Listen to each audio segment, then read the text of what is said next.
today to speak about what this moment is so pivotal, so critical, the future arc of humanity and human rights. It is my honor to welcome a global leader whose voice has guided and grounded the human rights community through this era of profound change. Ladies and gentlemen, please join me in welcoming Mr. Volker, the United Nations Commission for Human Rights, to deliver the opening Human Rights Day and RightsX Summit address.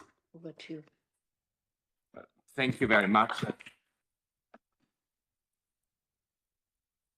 I really liked your beginning, because when innovation was done in the past, we started from physical spaces and we imagined the future. And as you said, this was a space where indeed people, well, over almost 100 years ago, imagined peace.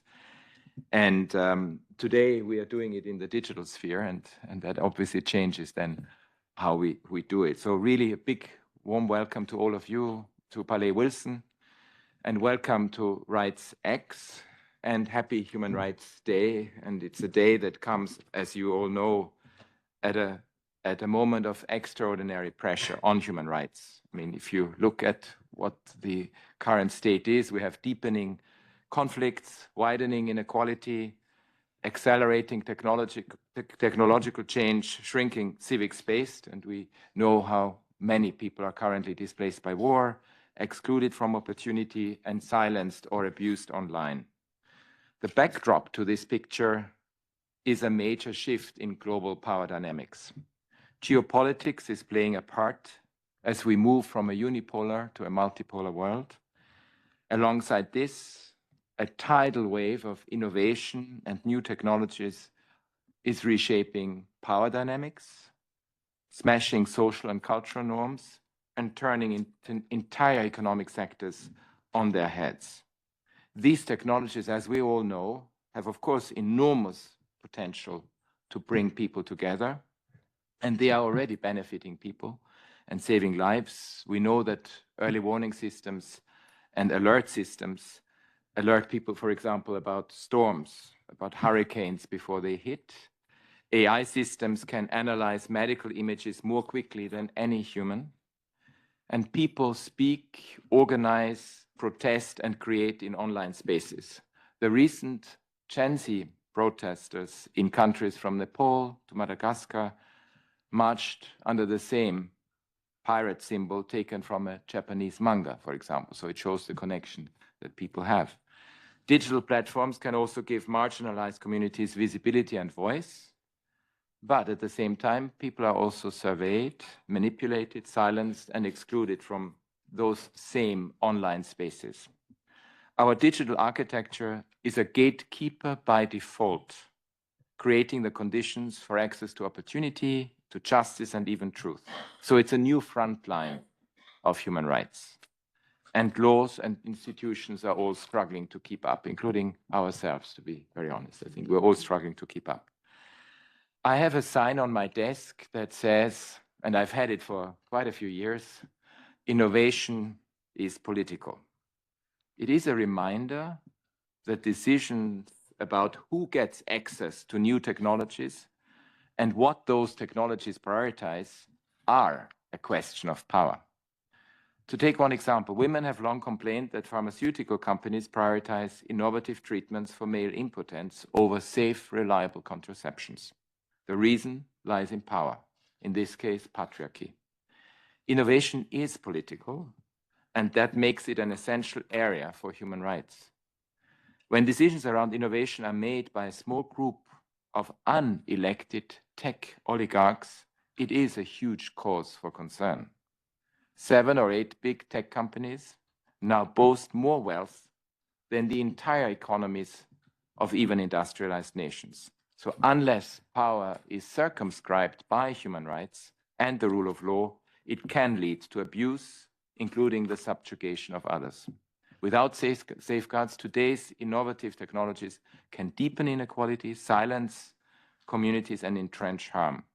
Some 2.2 billion people are still offline, excluded from opportunity and participation. Surveillance is already outpacing regulation. Digital technology is being used to fuel gender-based violence and misogyny and push women out of public spaces. And I keep hearing this from women political leaders all over the world who I meet. Many of them ask themselves whether they are going to continue doing it, not least because of what's happening on the online space. On the battlefield, new weapon systems are automating decisions about targeting, taking them beyond human control. Digital welfare systems can be biased against those who are in greatest need. And both states and private corporations are hoovering up vast amounts of personal data. Social media platforms were designed as places to foster human connection. People shared their thoughts and ideas with their friends and wider community. But today, they may be used to spread AI-generated content through AI-controlled algorithms. Far from being a tool for connection, I see people devoting more time to their screens than their real-life relationships. Content is created and spread to provoke outrage, generating clicks and profits. And I note that if you look at what the Oxford Dictionary word of the year was in a way related to this, because it's rage bait. Instead of moving to address those concerns, platforms have dismantled content moderation efforts and even promoted harmful speech. And rather than learning from mistaken assumptions about social media, we are heading down a similar path regarding the many uses of generative AI, including chatbots. Both states and companies urgently need to take steps to address the risks that have already surfaced and prepare for those yet to come. We need to make sure that social media are not serving an anti-social agenda. New laws limiting children's access to social media in Australia, California, and elsewhere show that we are not powerless in the face of these harms. We, along with many governments, will be watching the results closely, and we are all learning from these pretty uncertain times. Human rights, as you know very well, and it's particularly important to say this on Human Rights Day, human rights are timeless. They are universal. They are the guardrails of a fair and humane world. They embody the wisdom of centuries of traditions. But respect for them is not self-sustaining. We must respond to today's technologies and their impact on power dynamics with the same urgency and ambition that shaped the Universal Declaration 77 years ago. And it is probably not a coincidence that the 30 plus 30 plus 30 is actually related to the Universal Declaration of Human Rights, because it has 30, as you know, articles.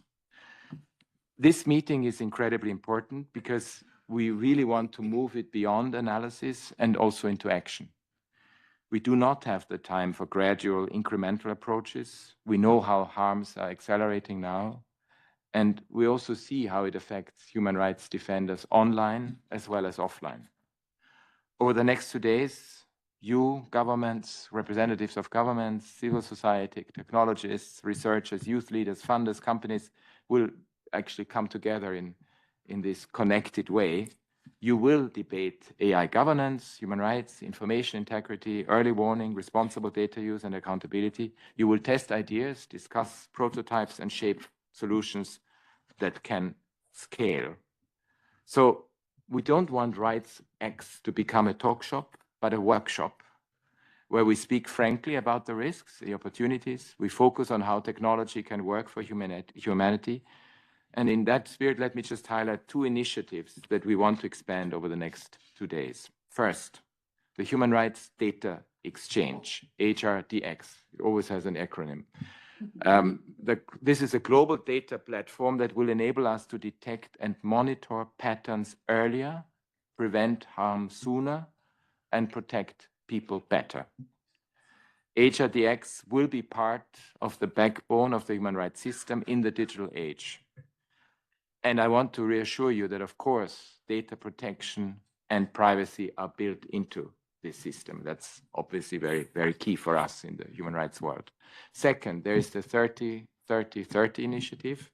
It is built on this simple idea: human rights need innovation, but innovation also needs human rights. Let's not forget that, because innovation if it's without the content of human rights, may actually not be the mission that it is required to be in this age. So we aim to deliver 30 human rights innovations for 30 communities by 2030. That's the idea. And they need to obviously be aligned with international human rights law, with the Universal Declaration. And we want to co-create it with people who we serve and who serve themselves and who become part of a community. Alongside this, our digital tech team, our innovation and analytics hub, our B-Tech team, and our civic space team are working with, and they are all represented here, by the way. You will, I'm sure those who have not yet gotten to know them will get to know them over the next day or so. And we really want to work with you and strengthen the human rights toolbox. We need to scale up the efforts to meet the demands of the moment, but obviously it cannot happen alone. We need governments that are ready to find ways to regulate technology and protect people and planet. And I know a number of regions have done a lot of very good work in this regard. We need tech companies that are prepared to place rights at the center of design and deployment. And we need philanthropists willing to invest in shared infrastructure. We need civil society to stand up for those who are marginalized and hold power to account. And we need young people whose energy and urgency are already reshaping the global debates. So really, this summit is a great opportunity to build something that is lasting, to commit to partnerships around joint goals, to create solutions that inspire. And we all know, we hold extraordinary technologies in our hands. But let's use them wisely to advance human rights for all people everywhere. And we really thought we would do it on the special occasion of the 10th December, because that's the future. But it's built on the past. Thank you.